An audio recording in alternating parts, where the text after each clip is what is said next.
Alright everybody, what's up? Welcome back. I have a different video for you here, obviously, but this is different style than normal.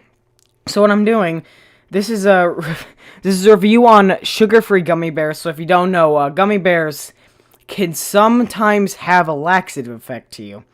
And this one is called The Thanksgiving of Unending Horror, June 10th, 2016. It's an Amazon review, 1 out of 5 stars, which is the lowest you can give. You can't give 0, duh, for those of you who don't know. So let's start this off. I had not planned on being a 36-year-old virgin. 20 years, bro. I got 20 years before I'm as much of a loser as you. These things happen in life when you spend your high school, I'm in high school, formative years scarred by acne, I don't really have that much acne, and a deep sense of shyness around the opposite sex. I don't really have shyness around girls, but I just have shyness around everybody. Why is my webcam so stupid? I don't know. I'm not re-recording this. You're just gonna have to deal with it. But let's not say I did not have my chances. 4 years ago, I finally found my soulmate, a young lady, also shy, quite attractive in her own right. Well, that's tells me all I need to know. Made more so by her inability to view herself as such. Okay. We started dating, and although I had not reached home plate yet, I was definitely standing on second base. That was until Thanksgiving 2012. Oh, that was 4 years before your essay and 8 years ago. 9 years ago, depending on when it was. If it was like June 10th, but that year, no. You get what I'm saying. And let me assure you, there was no Thanksgiving there was no thanks for what I was giving. Belinda, my girl, invited me to have Thanksgiving meal with her sister Grace and her family. Along with her sister's family would be her mom, her dad, her grandmother, dear Granny Lou. Granny Lou is 89 years old. Dang, she's an old. And although she's a walker, she was otherwise spry and sharp as a tack. I arrived at 4 a.m. or p.m. No clue, I guess p.m., but I don't know. With much trepidation, the new guy meeting the fam, Melinda, met me at the door and ordered me into the living room, where the Lions and the Packers were in a seesaw battle. What is that, like a basketball team? Melinda's brother-in-law, Chuck, greeted me warmly, and we traded small talk while the ladies cooked their meal. It's a little bit sexist. Ah! Also, got the chance to meet Melinda's dad, Al. Seemed not too impressed with the schmuck dating my princess, he said. This with a grin on his limp handshake made me wonder if we were all good-natured kidding. Okay, use proper English, my man. Come on, it's not that hard. This is such a long freaking thing. I sat alone on a love seat with a little guy crawled up beside me named Petey. Petey, come on, man. Crawled up beside me. Petey was Grace and Chuck's 2-year-old son, so the peoples, yes. He eyed me suspiciously as he ate some gummy bears. The gummy bears. Haribo sugar-free gummy bears, to be exact.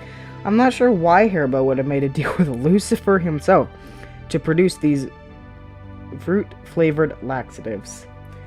But why does it matter? The candy exists. I'm just surprised the bags do not have black smudges acquired when the minions of the Antichrist produced these gummies from the bowels of Hades itself. I tickled Petey's tummy and found a new friend. You immediately meet somebody's kids so you tickle him? I'm sorry. That's a bit weird. I don't want to be mean here, but don't do that. Strong advice. Just don't tickle kids. Don't take that out of context, YouTube. I'm being good here. I'm not being offensive. It can't exist. I'm just surprised. Wait, no. That's not where I was reading last. I'm so stupid. While trying to watch the game, he shyly popped a bear into my mouth. While I was trying to watch the game, he shyly popped a bear into my mouth. I was startled when the candy dangled on the back of my tongue for a second before traveling down my esophagus. Big words here, buddy. And my choking made Petey laugh, so I made him pop more demon seeds into my face. Fake choking. Next page. From that point on, I did not keep count. I ate 6 or 7 more before the dinner bell rang. To be truthful, I was so intent on making a good impression to the kid, I didn't pay much attention to the bears I ate. But soon enough, they would have my complete and undivided attention. If you know what I mean, yes! I've read part of this before. I pulled back the chair for Melinda. "Oh, you dating a gentleman?" her mom Rose exclaimed. Melinda had just smiled and squeezed my thigh. Holy mother of freaking Petey child. What the heck is that? Third base seemed very much in play. Yes, not at the dinner table with her family, you creepy Al brought out the golden bird. Okay, to the table. Everyone awed in response. Granny Lou even clapped. Well, good for you, Granny Lou. You're impressed by small things in life. Just before Al started to carve, Petey stood up in his high chair. "I think I did a stinky," he said, and oh boy did he ever. His diaper had popped the button on his onesie. It had hung down in front of him, partially covering the tray up. Chuck picked up the boy and headed to the living room, to the carpet to change it. He held Petey at arm's length, and I swear that... Wait, what? I lost my reading. I'm stupid. That is the holy diaper to continue to droop, the stool filling it at such a rapid pace because it seemed it was filled with a bag of snakes slithering inside. From my seat at the table, I was able to see the pair head into the living room right before sitting Petey down. The diaper fell off its elastic bands, no longer able to hold its amount of human waste. The diaper hit the floor with a loud kerplop. I'm sorry you had to hear that. It's Auburn payload onto the carpet. Ah, I hate reading.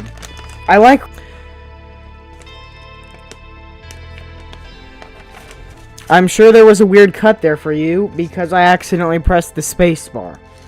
Jeez Louise, Pete, what did you eat? A dead raccoon? Chuck exclaimed. He tried to clean Petey up with his right hand. He buried the crook of his head in his left armpit to ward off the toxic spell. My tummy feels funny. I need to throw up. That makes two of us, pal, Chuck responded between his loud retches.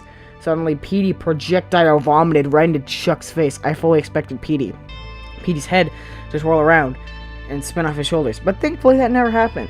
Instead, Chuck's bowels blew out inside him, Petey's new diaper. The soiled diaper count stood at 2. By this time, the smell of vomit and feces was reaching the dining room. I normally have a strong stomach. Well, good for you. I don't, and that's why I don't do videos where I eat weird things that often, because I will die. I will throw up everything. It is not good. So props to you people who could do that. I worked my high school summers at a rendering plant. What the frick is a rendering plant? But the fumes quickly rolled my stomach, actually a little too quickly. The slight feeling of nausea quickly dropped further down, way into my colon. Okay, I did not need to know that.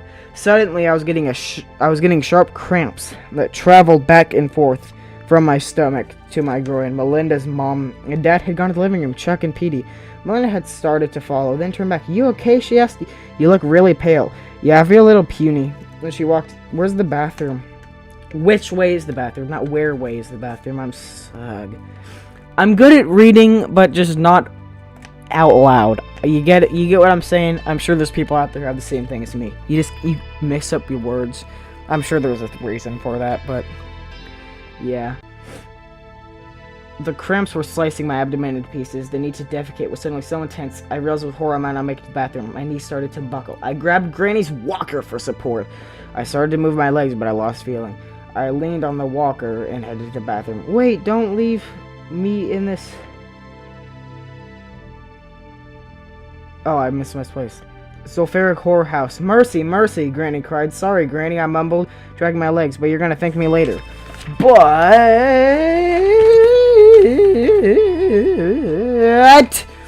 she wouldn't be thanking me later. Suddenly, a sound much of a mating call of a humpback whale emanated from my stomach. I looked at Granny as she stared back at me, her mouth slightly agape.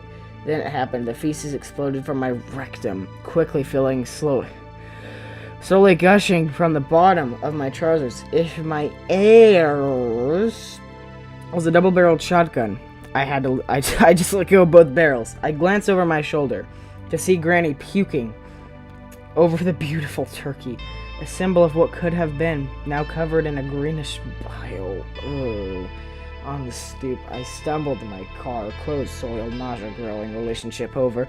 I never bothered calling Melinda again, nor did she call me. Maybe she felt responsible that Petey had shared the ignition treats.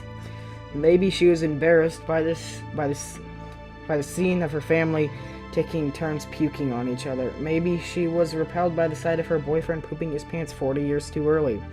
Does it really matter for me? From that day forth, my mission is to warn other people about the gastronomic monstrosity called Haribo sugar-free gummies. Consider yourself warned. Consider yourself warned. Like and subscribe. Consider yourself warned. It will go bad for you if you don't like and subscribe, boy and girl and peoples. Just subscribe to the channel.